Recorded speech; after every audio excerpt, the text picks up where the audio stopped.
Talks between Canadian Union of Public Employees, CUPE support workers, and Greater Saskatoon Catholic Schools have broken down. Mediation ended last week with no progress on talks that have been ongoing since the previous contracts expired last summer. Here to find out what's next is CUPE Local 2268 President Teresa Hitchings. Good morning, Teresa.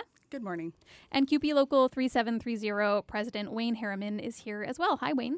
Good morning, Candace. Teresa, who are these support workers that are without a contract? For 2268, it is the workers that are in your schools that are not teachers.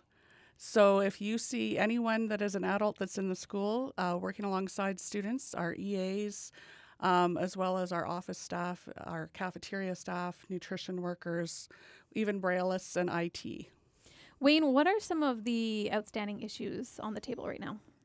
Some of the issues that we have right now, the key one would be the wages. So what we're asking for our position is it's not even what the CPI raise is. We're close to that. We understand that there's struggles with funding in education, but our members are struggling with wages over the years, trying to match that CPI. We're just trying to get close to that, and we can't seem to come to an agreement on that, and we think it's fair and reasonable what we're asking. How much does an average worker, or just some examples in some of the occupations that Teresa mentioned, make?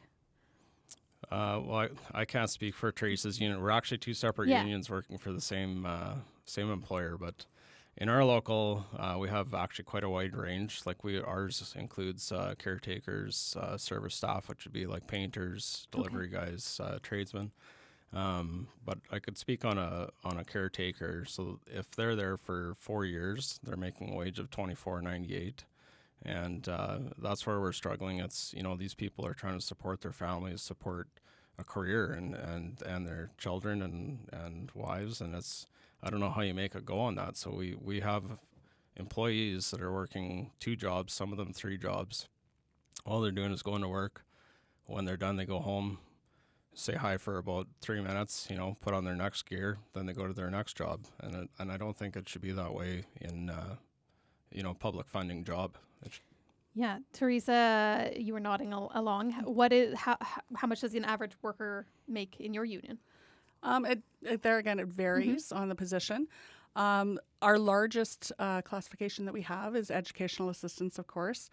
And the highest rate of pay for an education assistant is just over $27 an hour. But when you look at that and you equate that into hours that they work a day, which is only 6 hours a day, and they only work 200 days a year. So they are under $40,000 annually. Wow. And what have you been hearing from your members about how that's impacted them? Well, again, like Wayne said, our members are working 2 and 3 jobs. That work-life, home-life balance is not there.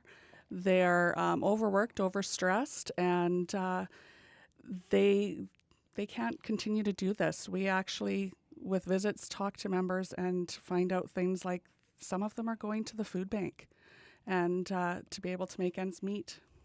If folks are just joining us right now, you're tuned in to Saskatoon Morning. I'm host Candace Lipsky. We're talking to Teresa Hitchings and Wayne Harriman about CUPE negotiations breaking down with Greater Saskatoon Catholic Schools. Teresa, with negotiations at a standstill right now, where do we go from here?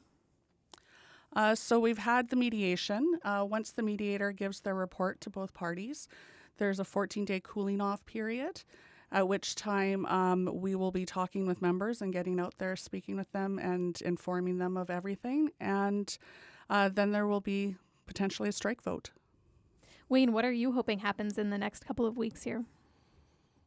So we've had a breakdown in our own negotiations, breakdown in the mediation. So we've come to what's called an impasse. So we're going to touch base with our members, possibly go into a strike vote as well, same position as 2268.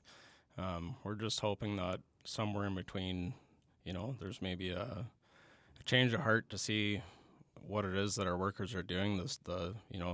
Recognize the economic pressures that our members are under, the level of service we're providing, and maybe we can come back to the table and close that gap. Are you optimistic? Yes, I am actually. Yeah. Teresa, you? Yes. Yes, we want to get back to the table if we can. Definitely strike is a last resort. We don't want to go there, but if we need to, that is a tool that we have. Okay.